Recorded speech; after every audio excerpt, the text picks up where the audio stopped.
All right, trying to set this camera up. I forgot that everything you do is supposedly content.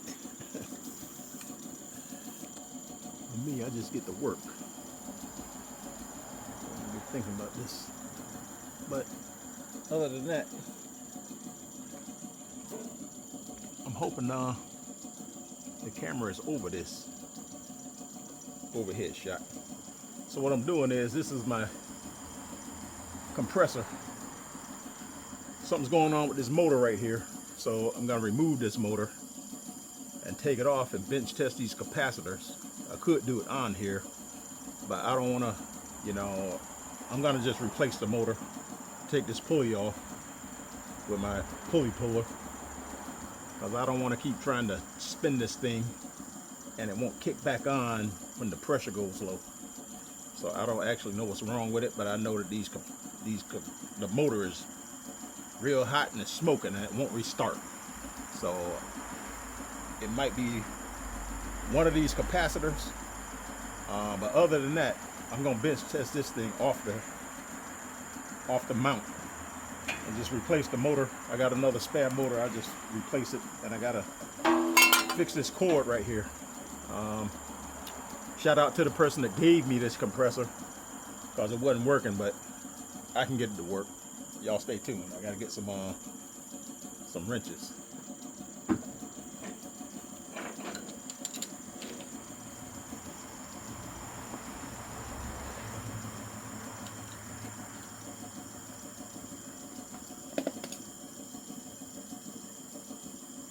So I got the stand in the way.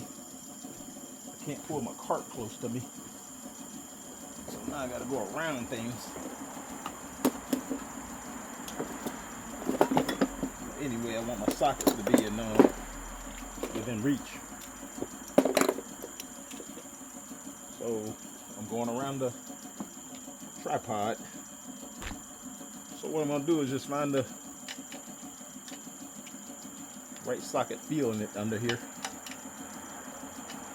and remove them 4 mounting bolts, nuts and bolts. All right, that's it right there. I think it's a 1/2 inch.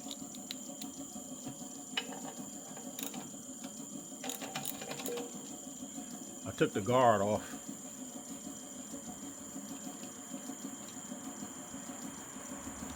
So that's one nut. Don't have a washer on it. Good thing about this, you can keep the pump and everything mounted and just take the motor off.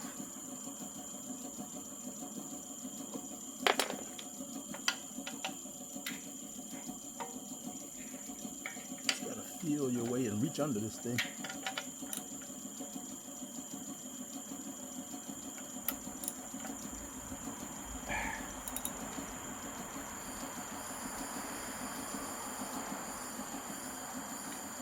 That's trying to remove your skin off your hand when you ratchet slip. Don't ask me how I know.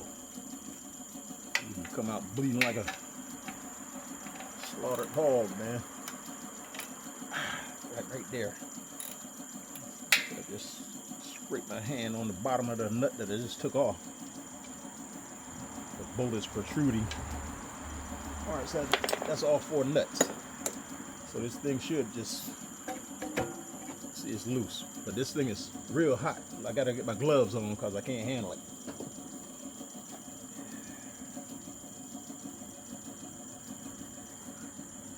So what I gotta do inside this switch over here is take the load side apart.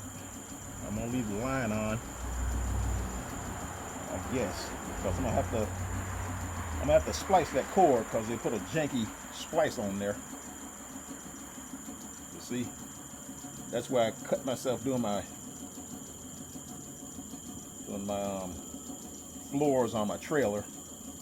It's starting to scab over, but I just bumped the scab. 50 million ways to get wounded, man. All right, so this is the belt. Not sure if y'all can see that, but this is a belt. It's a cog style. You see that? Cog style belt. on this air compressor here. I don't know if it was factory,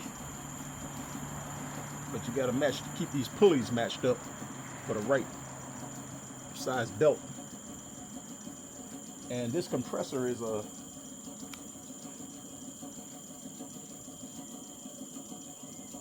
Sanborn Industrial. That's the model that's on it. At least that's what's on the tank. And like I said, this motor has a certain horsepower on it. But you can tell it's heavy duty because it's got three ring capacitors. So that lets you know it's got to have some oomph to spin.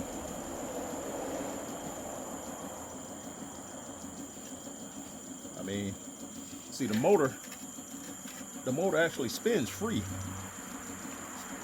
So something's going on with the startup.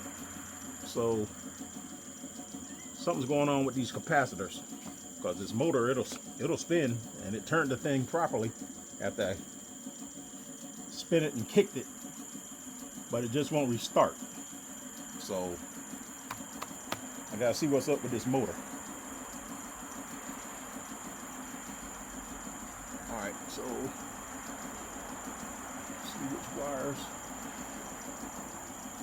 So the ones I gotta take apart is in the middle. That's the load. Let me get a screwdriver.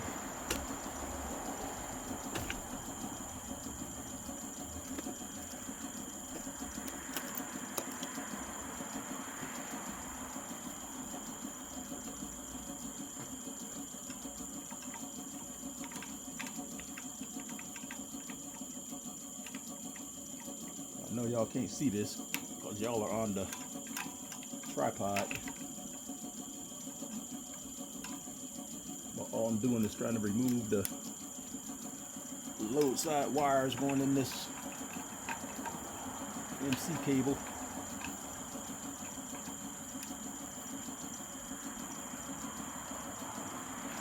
It's a little 3/8 VX. And I'm going to remove the lock nut.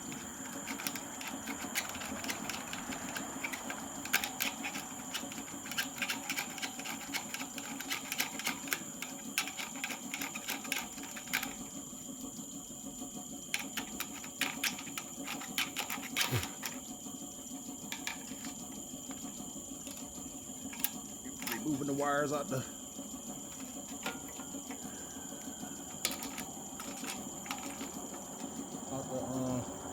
pressure switch. Now this pressure switch right here is it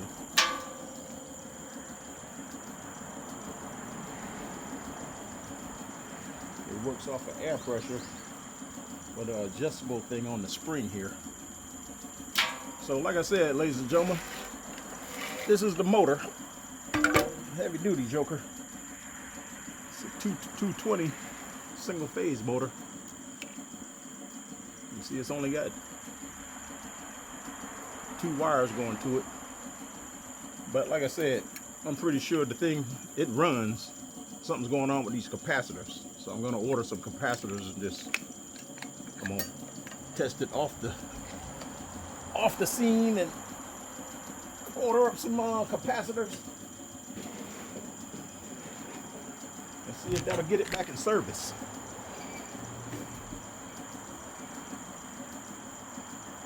And like I said, I'm gonna put this cover back on this thing. Well, actually, I should just take this cord on off so I can fix this cord properly. Because whoever put it in prior, I don't know if you can see that. I'll get you a little closer. Whoever put the thing on prior didn't put a lock nut, no strength relief. The cord is just sitting in there all janky, touching the metal right here. So yeah, I'm gonna take that off and fix this thing properly, man, because I pretty much don't like working with janky stuff. If you put stuff back janky or leave it janky, you're just as, in my opinion, just as worse as the person that did it janky in the first place. Because if you see it janky, you need to fix it. Don't be like the other janky person. I'm just saying. Because in my profession, all I do is go behind people and fix their stuff. And it does get tiresome, but I get paid to do it.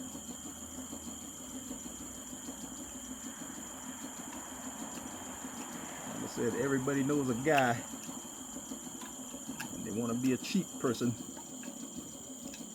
But doing this as long as I have been doing, troubleshooting and doing electrical work, I'm sort of like over it. Sad to say, don't nobody want to pay for quality work. They just want to jury rig stuff. And if you do quality work, they sort of like really don't want to pay for that. But I don't dictate that. That's just the going rate. But I'm gonna get off that topic. I'm working on this air compressor. I'm gonna say, yeah. See, that might have been one of the problems. That white wire right there, which is a line.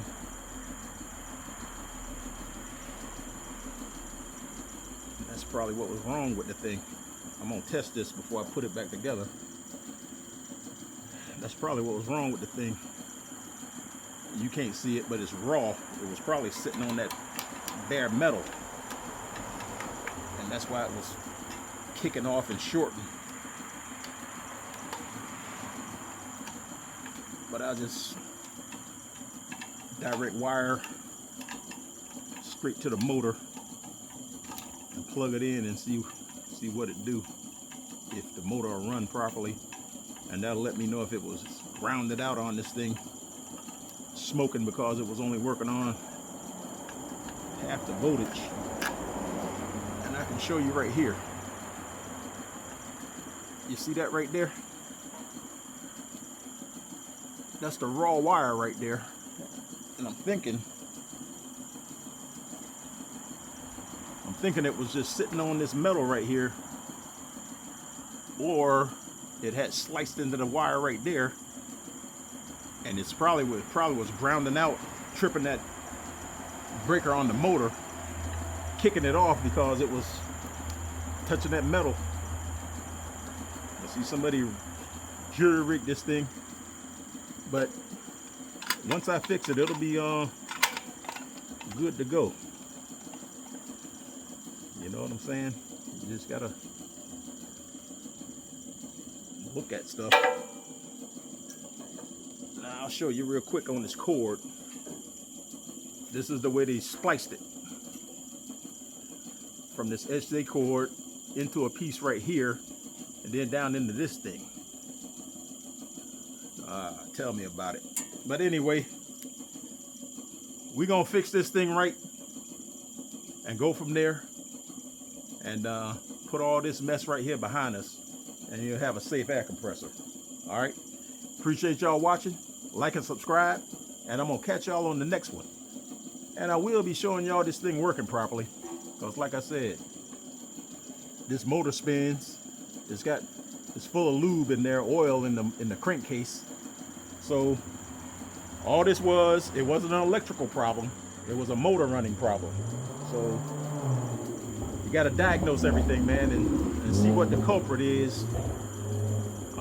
Trace it all back and see what the problem is, and then go from there. Again, appreciate y'all watching. Catch y'all on the next one.